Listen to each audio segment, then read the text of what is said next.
So 1977లో బాబు cinema release అయిన తర్వాత బాగా రికార్డ్స్, బాగా కలెక్షన్లు వచ్చాయి. అదే టైంలో ఆ స్పాన్లో కె విశ్వనాథ్ గారి జీవనజ్యోతి సినిమా రిలీజ్ అయినప్పుడు మీ సినిమా కలెక్షన్లు కొద్దిగా తగ్గాయి అని చెప్పి మీరే ఒక ఇంటర్వ్యూలో చెప్పారు. అంటే కాస్త డిసప్పాయింట్ అయ్యారు మీరు ఆ టైంలో అని చెప్పారు. సో దాని తర్వాత ఎక్స్పీరియన్స్, నా సినిమా అంటే ఇలా ఉండాలి అని ఒక స్టాండర్డ్ ఏమన్నా అనుకున్నారా మీరు? నిజంగానమ్మా, నాకు విశ్వనాథ్ గారి పిక్చరు, బాపు గారి పిక్చర్ అంటే చాలా ఇష్టం. మొదట్లో అసిస్టెంట్ కొన్నప్పుడు ఆదర్ సుబ్బారావు పిక్చర్లు సాంగ్స్ టేకింగ్లో నా సినిమా బాగుంది 50 డేస్ వరకు బాగా ఆడుతుంది. ఈ లోపల జీవన్ జ్యోతి రిలీజ్ అయింది. నేను యాజ్ విశ్వనాథ్ గారి ఫ్యాన్ లాగా ఆ సినిమాకి వెళ్ళాను. ఎప్పుడైతే వాణిశ్రీతో ఆ సెంటిమెంటల్ పార్ట్ వచ్చిందో, zoo zoo zoo zoo zoo zoo zoo zoo zoo zoo అని పాట ఉంటుంది. ఆ పాట రాగానే ఒకటే అనుకున్నా, మన థియేటర్లో ఈ ఒక్క పాట కోసం మన థియేటర్లో వాళ్ళందరూ కూడా జూ జూ జూ అంటే విశ్వనాథ్ గారి థియేటర్కి వెళ్ళిపోతారు అని స్పోర్టివ్గా తీసుకున్నామ్మా. తీసుకుని ఆయనతో కూడా నేను షేర్ చేసుకున్నా. ఎందుకంటే అప్పటి నుంచి ఆయన అసలు ఫ్యామిలీను ఇళ్ళు ఇయ్యే తప్ప, నేనే కులుమన వెళ్ళి అక్కడికి వెళ్ళి ఇక్కడికి వెళ్ళి ఆయనలాగా తీయాలనుకునేవాడు. కానీ మళ్ళీ నెక్స్ట్ పిక్చర్కి మళ్ళీ కాశ్మీర్ అని ఇదని అదని రెస్పాన్సిబిలిటీ అంటే ఆడియన్స్కి. చాలా రోజులు రాజమౌళి కూడా ఫాలో అయ్యాడు. ఒక పెద్ద పిక్చర్ తీస్తే నెక్స్ట్ చిన్న పిక్చర్ తీసేవాడిని. అవును.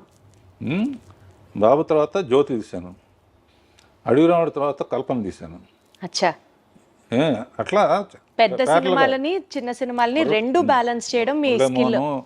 జయసుధ ఇట్లా చేసుకుంటా ఉంటే అడ్వాంటేజ్ ఏంటంటే, చాలా రోజులు రాజమౌళి ఫాలో అయ్యాడు. కానీ వన్స్ మగధీరాను బాహుబలి అయిన తర్వాత ఇక అతని చేతుల్లో లేదు.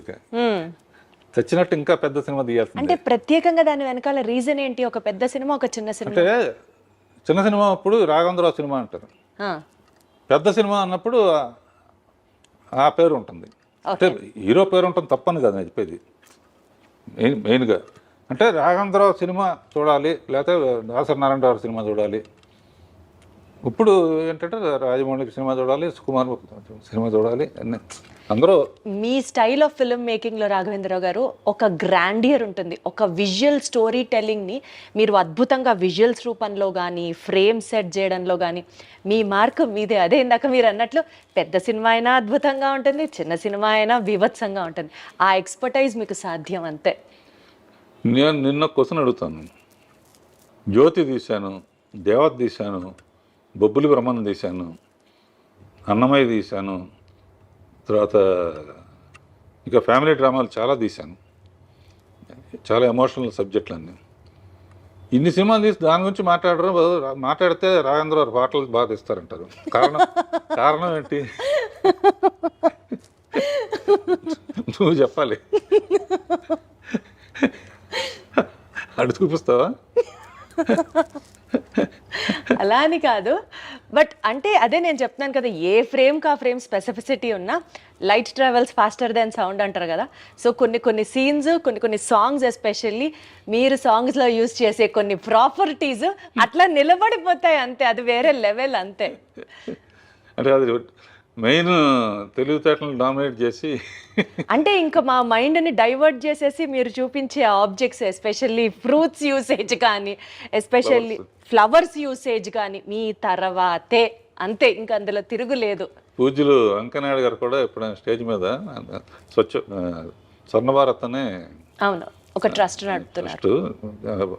బాగా చాలాసార్లు వెళ్ళాను. బాగా నడుపుతున్నారు, బ్రహ్మాండంగా ఉంటుందని. ఆయన ఏ స్టేజ్ మీద చెప్పినా కూడా రాఘవేంద్ర సినిమా అంటే స్వర్గాన్ని నేల మీద దింపినట్టే అండి. అసలు ఒక హీరోయిన్ని ఇంత అందంగా మరి ఏ దర్శకుడు చూపించలేనంత విధంగా ఆవిడ ఎంట్రీ కానీ, మీరిచ్చే ఆ షార్ట్స్, ఆ పూలు మధ్యలో అసలు వేరే లెవెల్. రాఘవేంద్రరావు గారు అదృష్టం చేసుకొని ఉండాలంతే. ఆ సినిమాలో మీ సినిమాలో నటించాలన్నా, ఒక చిన్న భాగం అవ్వాలన్నా. నువ్వు కూడా చేద్దు కానీ ఎప్పుడైనా ఆహా తదాస్తు. ఇది ఎప్పుడో అవుతుంది, నెరవేరాలని కోరుకుంటున్నాను నేను కూడా. అంటే ఇందాక మీరు చెప్పినట్లు ఆ జీవన్ జ్యోతి సినిమా హాల్లోంచి చూసి మీరు బయటకు వస్తూ ఉన్న తర్వాత మేబీ అదే మీ స్ఫూర్తేమో. లేడీ ఓరియంటెడ్ సినిమాలు జ్యోతి, ఆమె కథ, అమరదీపం ఇట్లాంటివి మీరు చేసినప్పుడు అప్పట్లోనే లేడీ ఆడియన్స్ని, ఫ్యామిలీ ఆడియన్స్ని కూడా టార్గెట్ చేయాలి అని అనిపించిందా మీకు? ఒక స్ట్రెచ్లో ఆ సినిమాలు తీసుకుంటూ వచ్చారు. అట్లా అనిపించే ప్లాన్ చేశానమ్మా. ఎందుకంటే జ్యోతి అయిన తర్వాత చాలామంది నాకు అన్నీ అటువంటివి ఆఫర్ చేశారు. ఆఫర్ చేస్తే నేను తొందరపడి అటు వెళ్తే ఇప్పుడు సంచి పుచ్చుకుని ఇది ఇంటర్నేషనల్ ఫిల్మ్ ఫెస్టివల్ చుట్టూ తిరిగేవాడిని. వెయిట్ చేశాను కాబట్టి అడవి రాముడు వచ్చింది. అదే కదా అసలు ఆ సినిమా కలెక్షన్లు రాఘవేంద్రరావు గారు అప్పట్లోనే 4 కోట్లు, ఇవాళ రోజున 5,000 కోట్లతో సుమారుగా అప్రాక్సిమేట్గా సమానం. అవును, జనాభా లెక్క ప్రకారంగానే బాబోయ్, అసలు ఆ రోజులో 4 కోట్లు వసూలు చేసింది అడవి రాముడు ఫస్ట్లో. అంటే లేడీ ఓరియంటెడ్ సినిమాలు, ఫ్యామిలీ సినిమాలు చేసే మీకు అప్పట్లో ఒక మాస్, ఒక కమర్షియల్ సినిమాని తీయాలి, అప్పటి లెజెండరీ యాక్టర్ ఎన్టీఆర్ గారితో మీరు చేయడం అనేది, ఆ డెసిషన్ తీసుకోవడానికి మీకు ఇన్స్పిరేషన్ ఏంటి? అసలు ఆయన ఒప్పుకున్నాడు నా డైరెక్షను అని తెలియగానే ఇక ఆయన సినిమాలు మళ్ళీ ఒకసారి బెదవాడ వెళ్ళిపోయి ఒకసారి రిలీజ్ అయ్యాయి కదమ్మా. ఆయన సినిమాలను చూశాను. ఆయన కనపడితేనే పూలు వేయటం లేకపోతే హారతలు వేయటం చేస్తారు. నడిచి వస్తేనే అలా చేస్తున్నారు. ఏనుగు మీద వస్తే ఎలా ఉంటుంది అని. ఏనుగు మీద, అవును, గజారోహణం ఏదో అంటారుగా. ఏనుగు మీద వస్తే, ఏనుగు మీద రావాలంటే అడవికి వెళ్ళాలి. అడవికి వెళ్ళాలంటే వాడు టార్జాన్ అయి ఉండాలి. టార్జాన్కి సూట్ అవ్వదు. అప్పుడు ఏం చేయాలని ఆలోచించి ఎప్పుడు ఫారెస్ట్ ఆఫీసరు విలన్స్ కుమ్మక్కవుతారు. ఈ సిన్సియర్ ఆఫీసర్గా ముందే ఆఫీసర్గా వెళ్తే డ్యూయట్లకి రొమాన్స్కి ఛాన్స్ ఉండదు. ఎన్ని ఆలోచించారు అసలు. అందునే ఫస్ట్ ఎన్ని స్టడీ చేయడానికని మామూలు మనిషిగా వచ్చి అక్కడున్న ట్రైబల్స్ని వాళ్ళ గొప్పతనం చెబుతూ కొన్ని రోజులు అయిన తర్వాత నాకు భయం వేస్తున్నాను. అప్పటికి రామారావు కృష్ణుడి ఫోటోలు కానీ రాముడి ఫోటోలు కానీ ఇళ్లలో పెట్టుకునేవాళ్ళు.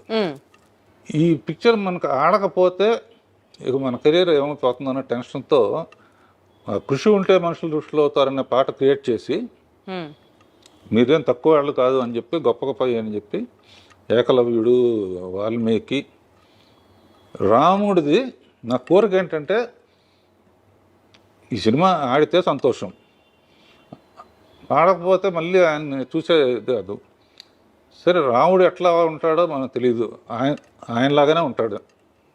చాలామంది అంటారు నిజంగా రాముడు ప్రత్యక్షమైనా కూడా నువ్వు కాదులే అంటారు. అంత బ్రాండ్ ఉంది దానికి, కృష్ణుడు కానీ రాముడు కానీ. నా కోరిక ఏంటంటే లాస్ట్ షాట్ రాముడుగా చూడాలని మనసులో అనుకుని ఆ షాట్ లాస్ట్లో తీసి ఆ శబరి చేసే యాక్షన్ యాక్ట్ చేసి చూపించి కాళ్ళకి నమస్కారం. జన్మదినమైంది అనుకున్నాను. ఆయన కారు ఎత్తెత్తు ఫస్ట్ టైం అవుట్డోర్కి వచ్చారమ్మా ఆయన. అంతకుముందు అంతా గిండి ఊరి అటు వచ్చేవారు కదా.